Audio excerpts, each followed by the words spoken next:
You can't have such an emotional attachment to it that you can't make a move when it's time to make a move. And the best move that's for you in that moment. I think with hip hop, you know, you just mentioned other cultures are coming in, monetizing it, taking to other levels. We just saw QC out of Atlanta, which was the home of Little Baby and other artists. He sold their catalog, or sold the company to Scooter Braun's company. It's a Korean-based company. So this is a completely other culture coming in that's getting invested in hip hop. Did you have a reaction to when you saw that, or how do you feel about being in that type of position when someone were to make that type of offer to you? Well, first, my initial reaction was congratulations. You know what I mean? That's financial freedom is the ultimate goal. This is why you do it, the long nights, the long hours, you invest in artists. You know what I mean? You become these artists, you know, you become like damn near like a parent. You know, they put a lot into those artists that they broke. And so congratulations on that.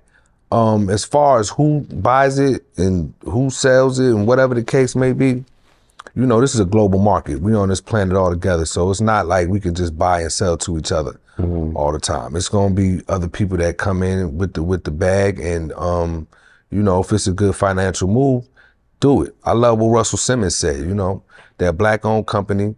This shit can allow them to do other things. With that kind of capital, you can start other businesses that will open the door for other entrepreneurs, whatever the case may be. But even have said that, we gotta move beyond the color of our skin and our race and just be great at what we do.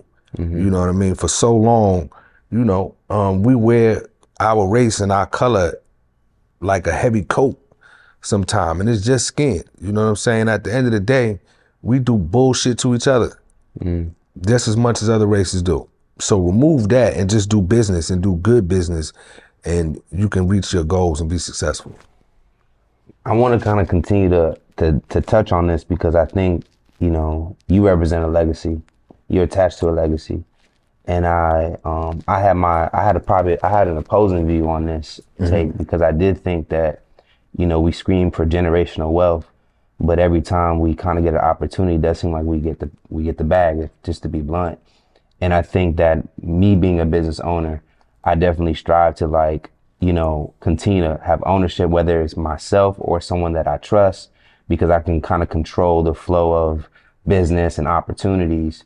And so when I saw QC take that deal, I understood it's a large amount of money, and we don't know what they had going on in terms of business. So what made them maybe, you know, have to take that.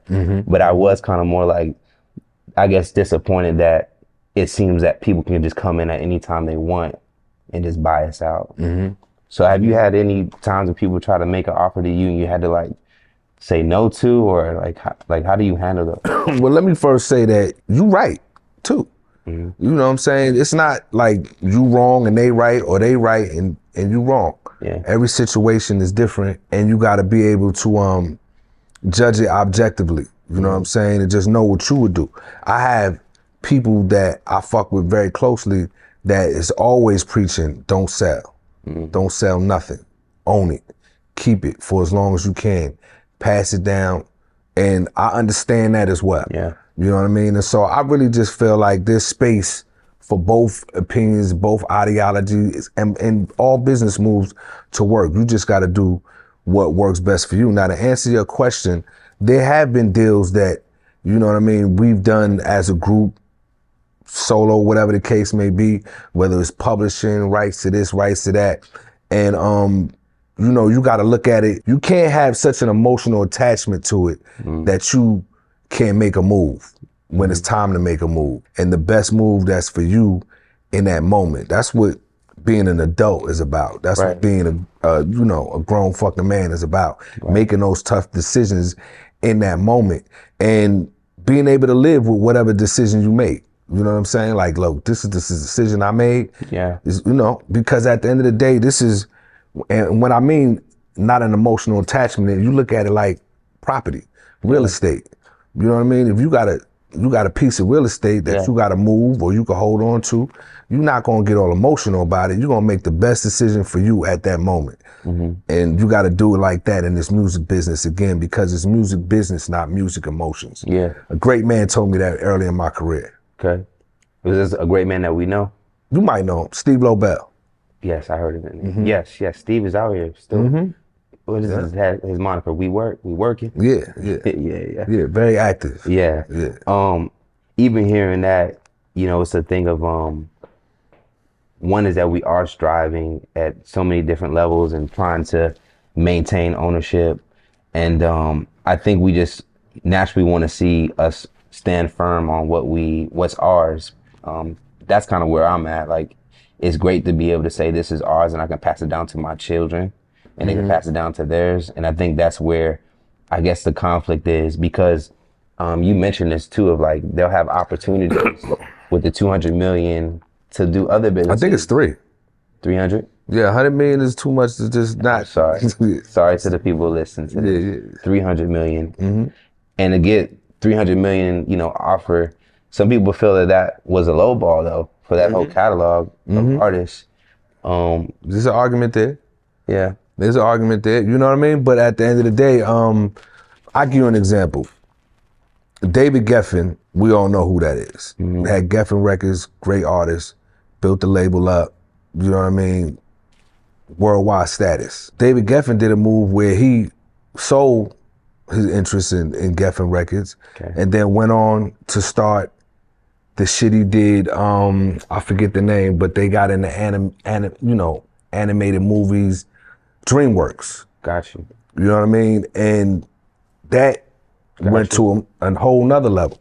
So why can they do it and take it and go to other levels?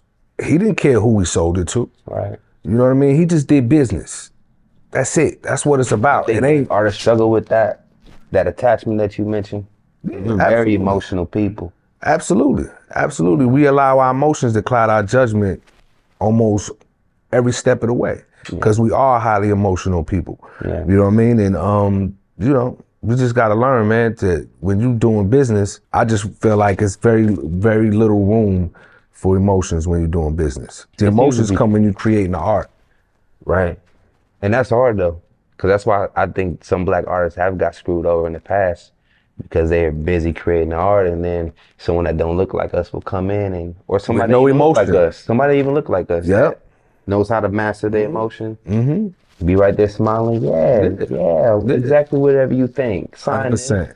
Happens all the time. Have you been ever finessed in this business early? Of course, man, because I got into this business young and I was ignorant. I didn't know the business. You know what I mean? I got into the business before I knew the business. And that's what most of us do. You know what I mean? And so you learn as you go away. I have no regrets about none of the decisions I made. Yeah. You know what I mean? I could go back and point out the mistakes and say that I learned from them.